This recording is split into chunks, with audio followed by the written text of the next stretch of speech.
Welcome everyone to Berrima in Southern Highlands of New South Wales.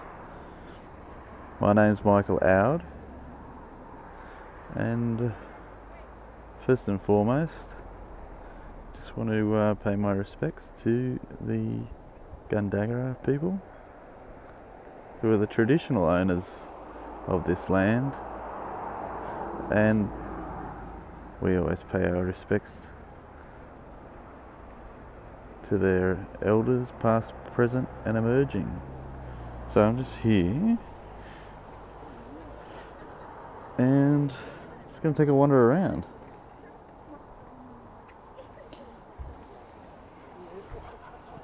Welcome, Lauren.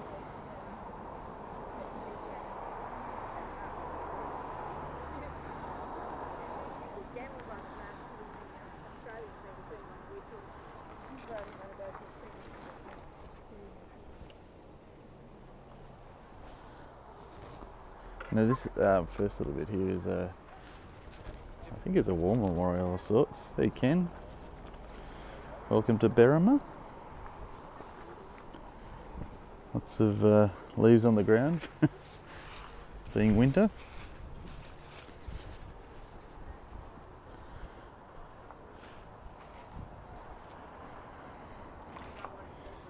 You just figured out how to shout. Oh, excellent.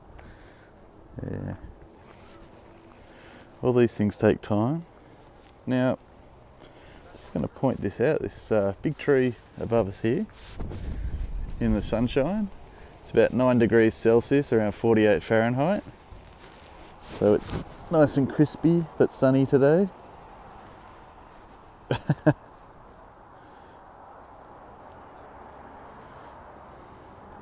So this little sign down here, I'll just see if we can see it. It says, no, you can't. So, this English oak was planted here on the 21st of March 1890 by Sir Henry Parkes, Premier of New South Wales and father of Australian Federation. Now, many of the non-Australians may not realise that Sir Henry Parkes was the orchestrator of the federation of all the Australian states to become a nation, and he was our first Prime Minister. So there you go. So this tree was planted here in 1890 by him.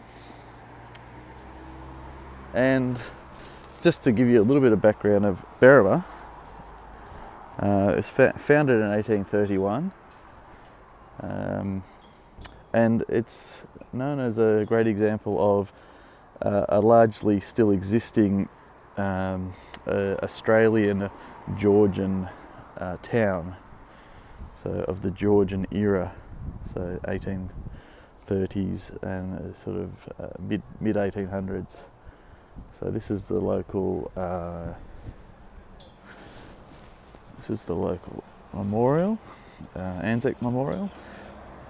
So yeah, we're about roughly speaking 2 hours southwest of Sydney in the Southern Highlands, and yeah, I mean, from my place in Campbelltown it's about an hour's drive, so it's a nice little drive down to the Highlands. So it gets a bit cooler here in winter.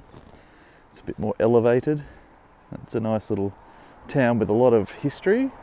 They have a jail here that's still active, which was founded in 1838, I believe.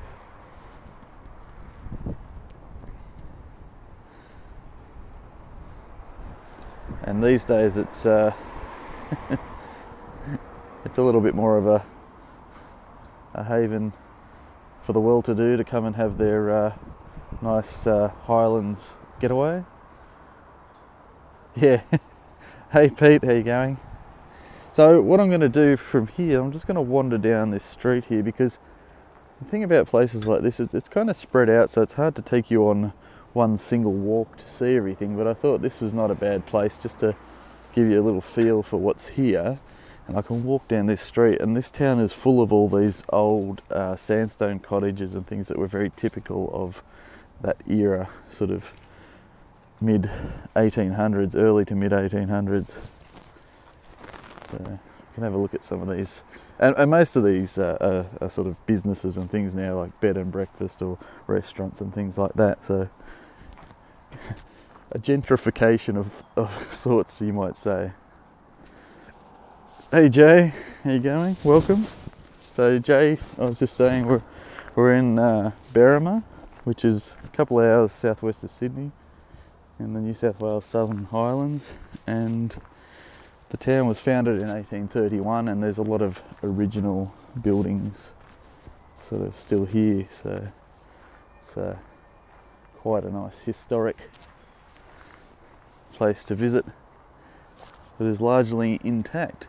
And I didn't point out before that we've got the two flags up there. We've got, on the left we've got the Australian flag, and on the right we've got the Aboriginal flag, and that is I would assume in honour of it being NAIDOC week. NAIDOC, or the title NAIDOC originally stood for National Aborigines and Islanders Day Observance Committee. And basically what that means is it's a week where we focus on our First Nations people. So here's a nice little, and the one thing about this place is there's lots of nice little gardens. So they're very nice cool climate gardens, because obviously it gets very cold here in the winter and you get lots of nice blossoms. So that one says the First Bank. So I don't know, I mean, I have to apologise, I'm not really familiar with a lot of the history of this town. I looked up a little bit of it, but I'm just sort of walking around it as you are. It's my first time having a look around. So this is antiques.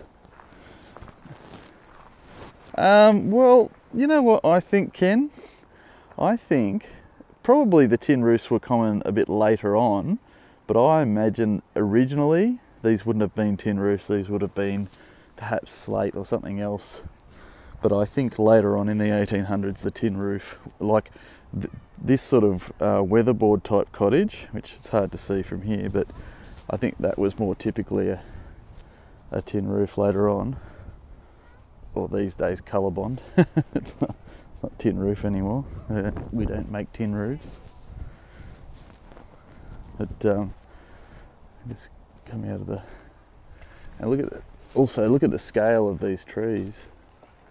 These Bhutan cypresses.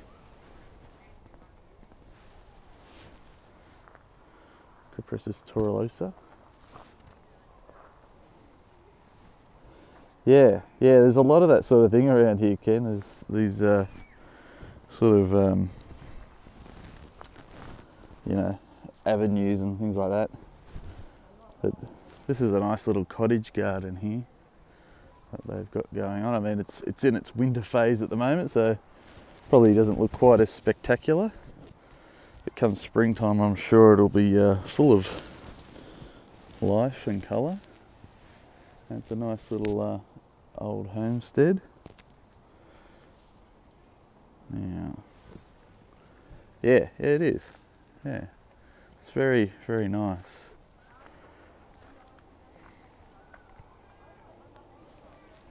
And this is next door, which is a slightly similar design.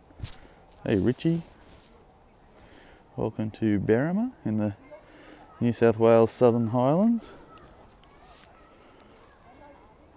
Yeah, well, you know what, Ken?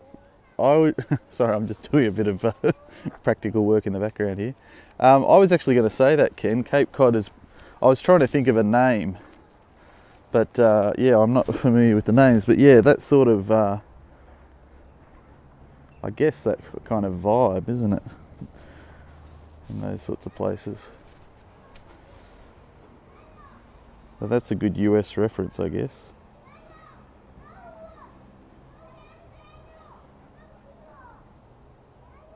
Oh, there we go.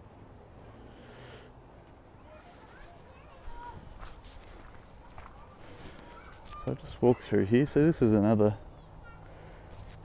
similar example of that architecture.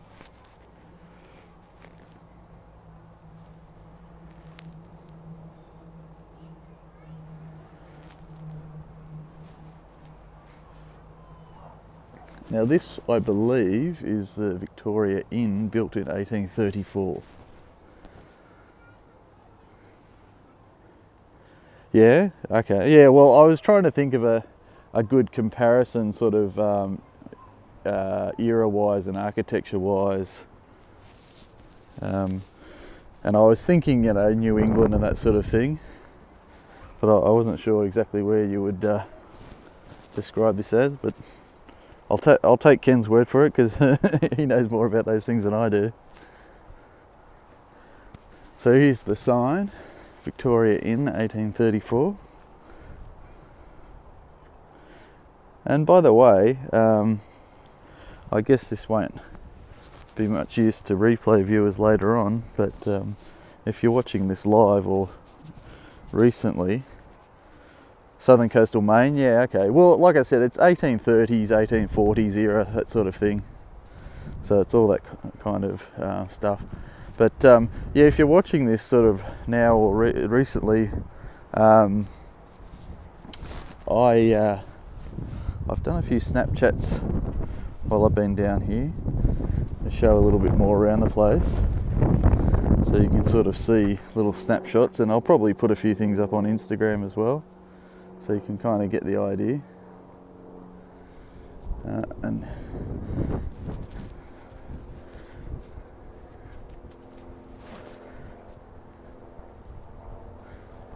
so I wandered out over here. There's a few more houses down this way we might have a look at, see what we can see.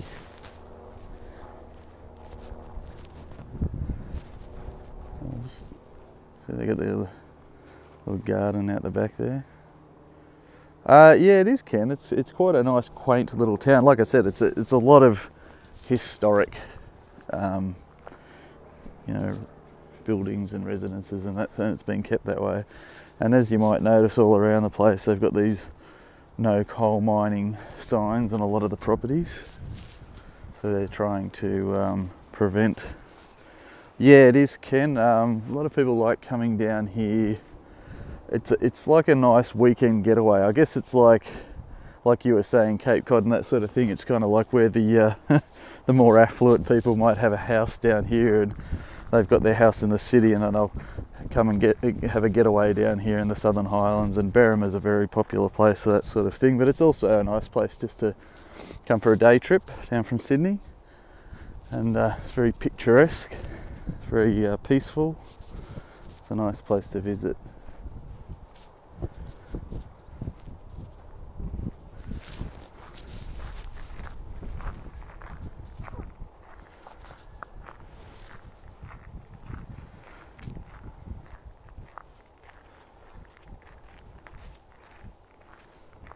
There's more of that, examples of that building style. Oh, well, actually, Ken, they probably do get a bit of international sort of flow-on touristry sort of stuff from you know, like from the international tourism coming to Sydney, because these are these sorts of places that are sort of outlying from Sydney that are easy to get to on a short trip. So they might come down here, or they might go up to the Blue Mountains, especially in the spring or the fall, because there's a lot of the flowers and the foliage and that sort of thing. So now this is one that hasn't been upkept as well, but it is a really good example to show you what the original roofs would have been like. So if you see, have a look at that. You see that the like I said, this sort of shingle type arrangement that they've got up there. So it's kind of like shingles, but they've sort of overlaid it with tin and stuff there. But it's almost like they've left that as an example of what it used to be like. That one's a bit run down, but it just shows you what it's like.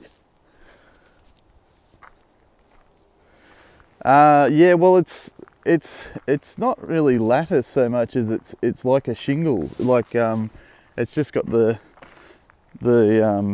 pieces running across, and then it's got, like, if you know how traditional shingles work, how they lay the pieces one over the other. So yeah, It's pretty much just like a normal shingle range, but the pieces look like pieces of hardwood fencing. Actually, that's what they look like palings off a fence. So it was, I don't know if they were actual like shingles, but they just look like pieces of hardwood paling that had been tacked on as shingles. So maybe a very crude type of shingle roof.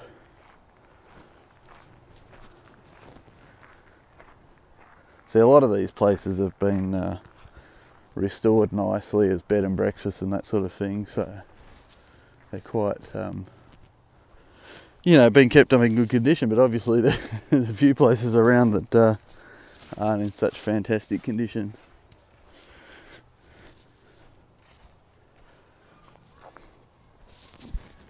Let's go have a look around here.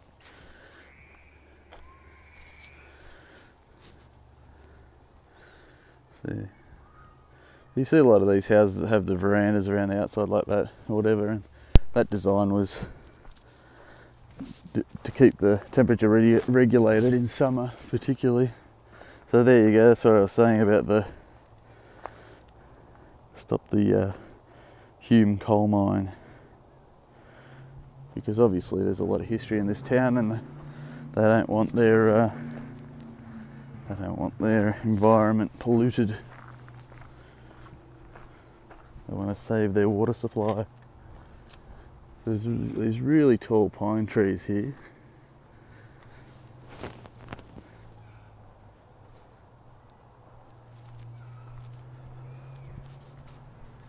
And there's a museum in here which I'm probably not going to get into because I do have to keep moving, but I think I'll revisit here. Yeah, neck breaking high. Yeah, they are a long way up. Unfortunately, one limitation here is I can't go into portrait mode. I have to stay in landscape. Misinterpret. Welcome to Berrima in the New South Wales Southern Highlands in Australia, if anyone was wondering.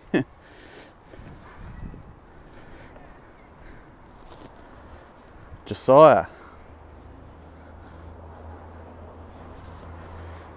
Yeah, you're involved. Oh, yeah, okay, Ken. Yeah, because I was wondering about that with that's one thing with YouTube.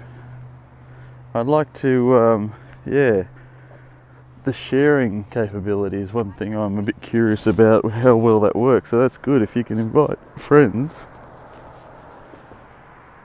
I know you can share out a link or send a link to somebody, but it'd be good if you could do a sort of mass share out and share these things out. That way a lot more people get to see what, you know, what's being hey, that Bobby I see there.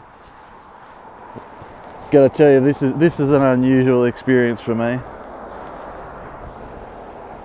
Try not to get myself killed crossing the road. Having Bobby live in a broadcast. It's like Back to the Future.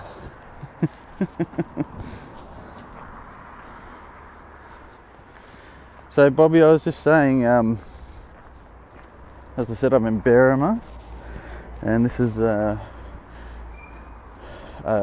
town.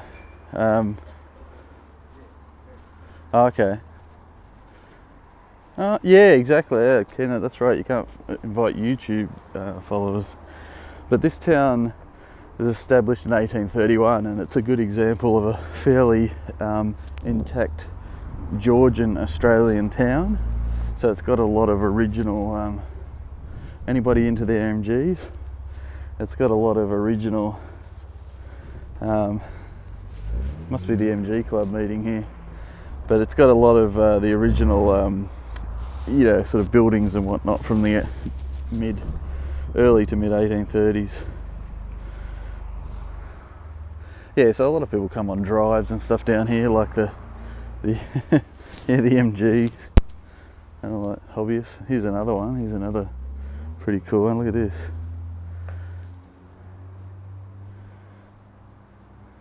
Yeah, that other one. Well, I think he was going to park, but he gave up.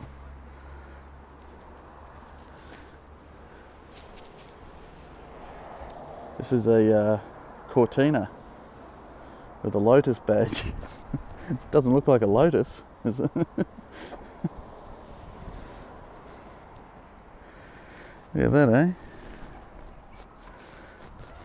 Look at the interior. It's pretty. Yeah, I was actually going to say that all you're getting there is reflection. I was going to say, I don't know if it's just Australian. I was going to ask that because just looking at those wheels. Yeah, look, it's got the old Rego sticker on it. There you go. Yeah, it's a Ford Cortina. But you guys didn't have Cortinas in the US? Because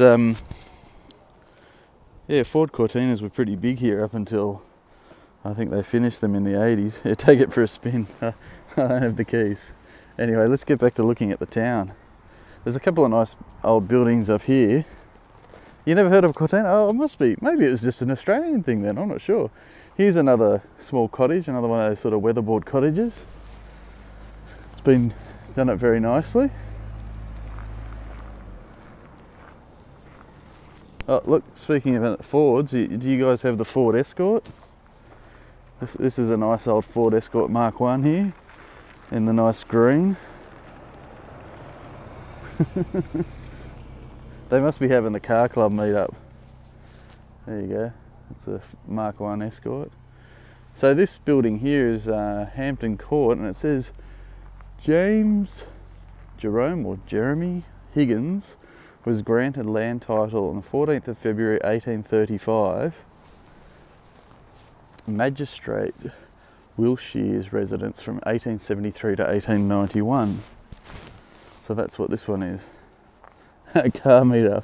Well, see, these places are popular with people like, you know, doing bike rides and car drives and things like that, because you can take a drive through the Southern Highlands and it's a nice scenic sort of drive. But yeah, that's a nice old Escort he's got there. Sorry to get distracted by the cars. But it is a nice old Escort he's got. Yeah, so this building here is sort of 1830s. And at the moment it says Dartnell Advisors, Wealth with Knowledge. Dartnell Legal. So I guess that's a legal solicitor's office or something. Yeah, well, it says the land title was granted in 1835, so I imagine this was built in the late 1830s or perhaps into the 1840s. But yeah, that's that's the sort of era of that house. And well, this one here is called the Coach House, and it says circa 1840, so it's of a similar vintage.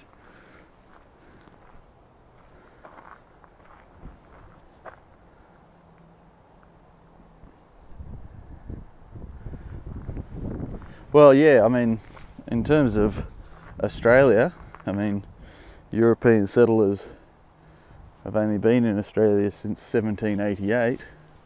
So whenever you get buildings that have been preserved from the still younger than New England, yes, true that.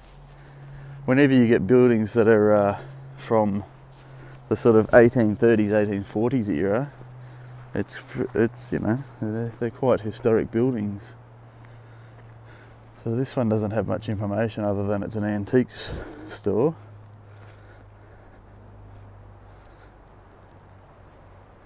And take a little bit of a further walk up here, because I think this place here, this one's not very historic, it's more of a modern building with a nice lawn.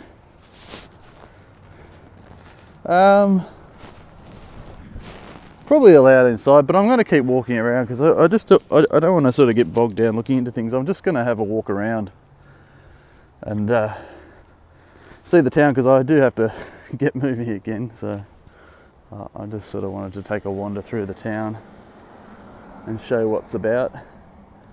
So I'll just I'll go up to this church. Exactly, Ken. The 1800s architecture was things were built pretty solidly and quite beautifully as well. So they really made use of the resources they had available here, which was a lot of sandstone. Yeah, exactly. Yeah, even down to those weatherboard houses, they're still very interesting buildings. So this is the Anglican church in town. So again, if you have a look at my Snapchat, I took a couple of pictures of this as well. But we can go for a wander around and have a look. Have a look-see.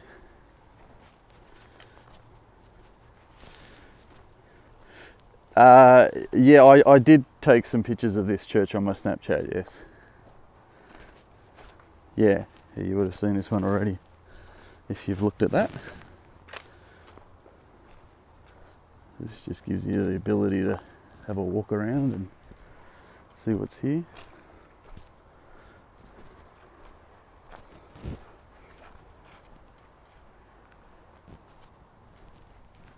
And they've got the stained glass windows there.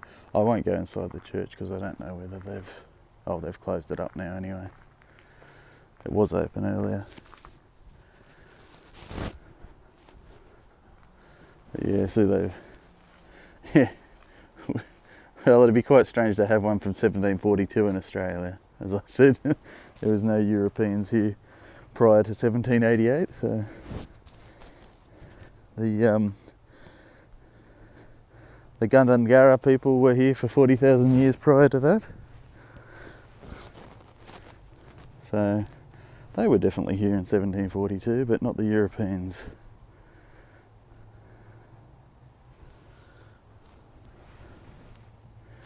You know what? It's, yeah, nice windows. Just trying to see if I've got my wide angle here. I can pop on and maybe show you a little bit better. See how this works. Give this a try. Oh. Not quite, eh?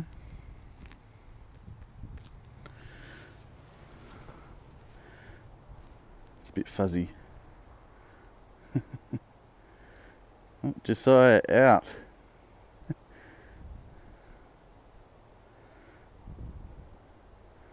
Yeah, that's a little bit more of a wide angle.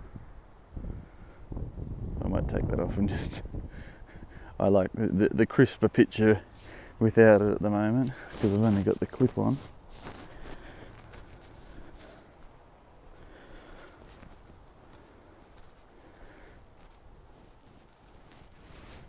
Yeah, that shows you a bit of the detail. Look at that, eh? There's a good photo.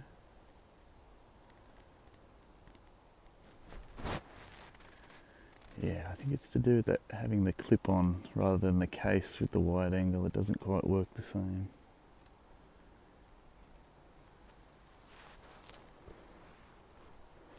So all this sandstone probably would have been locally quarried here back in the 1830s.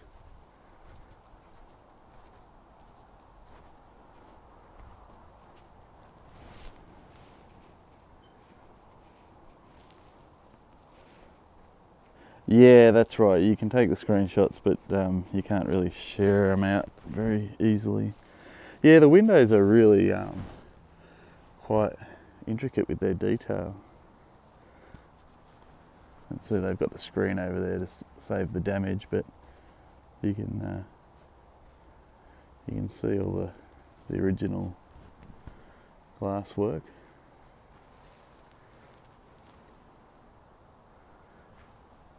Yeah, and I mean, look, relatively speaking for this era, it's probably, these were probably very simple designs because you know, when you look at the major buildings of these types in this era, they're like super detailed. But even these, they have the stained glass in them. See, they've got, this one's got a stained glass picture in it. See?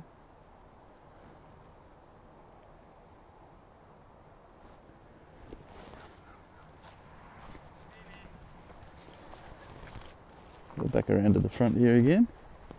That one's also got the stained glass in there. Yeah. Yeah, that's right. Modern buildings, well, some really nicely designed modern buildings do have some interesting details, but yeah, they're certainly very rare to find buildings that capture that kind of detail in modern architecture, especially as prolifically as it did with this sort of architecture from this era.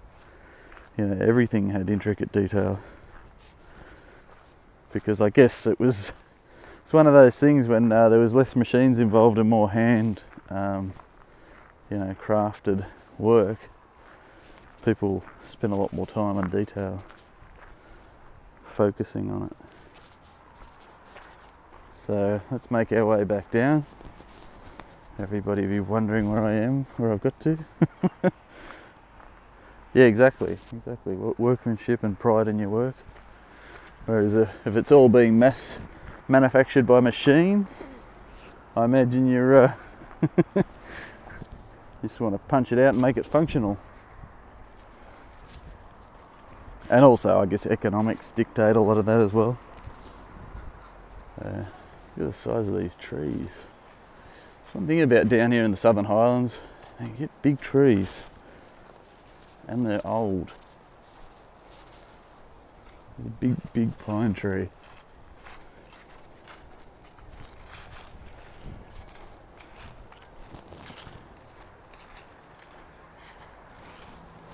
This one here is a liquid amber.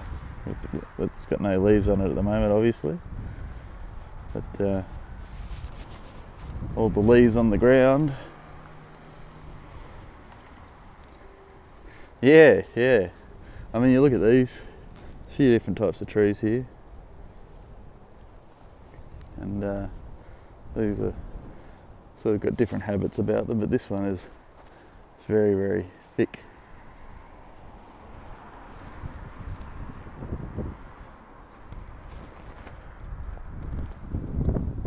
So this is a sign with a few bit of a directory of what's around.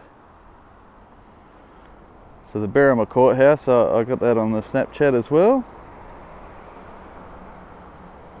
Berkeley Book Barn is where I went to the wedding last night.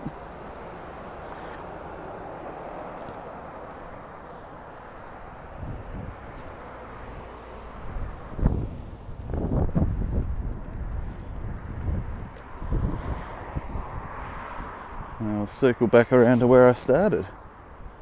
Get back to the car.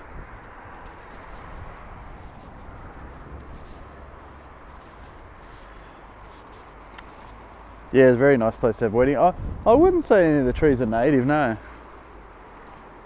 In fact, that's what's interesting about this place in a way, is that, as I said earlier, it's a very good, like, lasting example of a Georgian Australian town, because very little native trees here at all.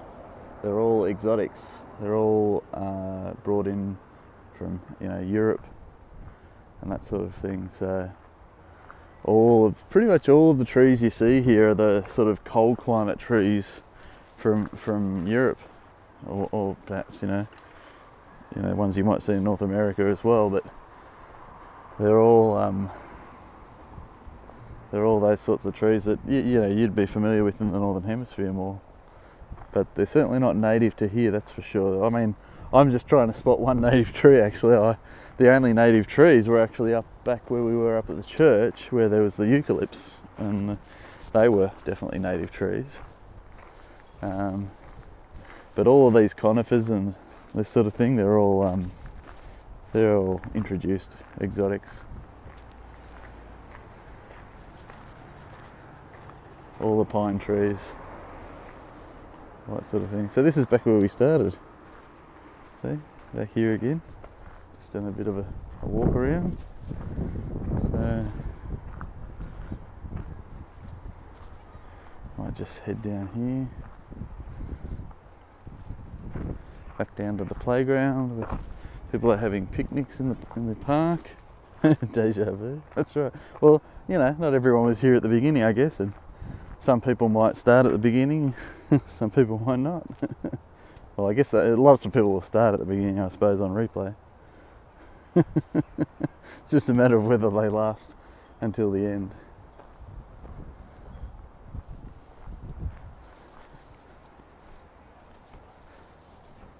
So they got this playground here.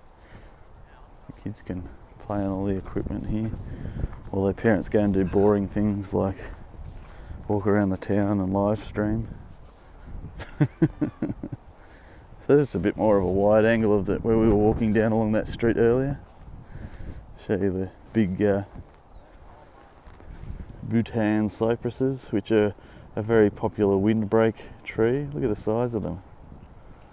If you look at the people below and the cars, huge, huge trees.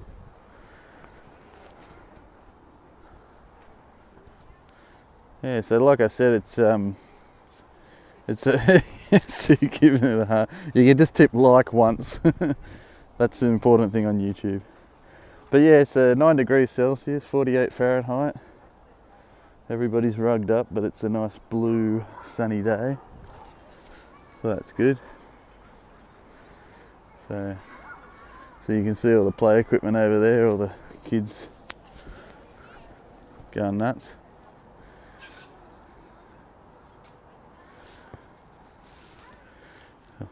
We'll do one last 360 and then I might wrap it up here in the park.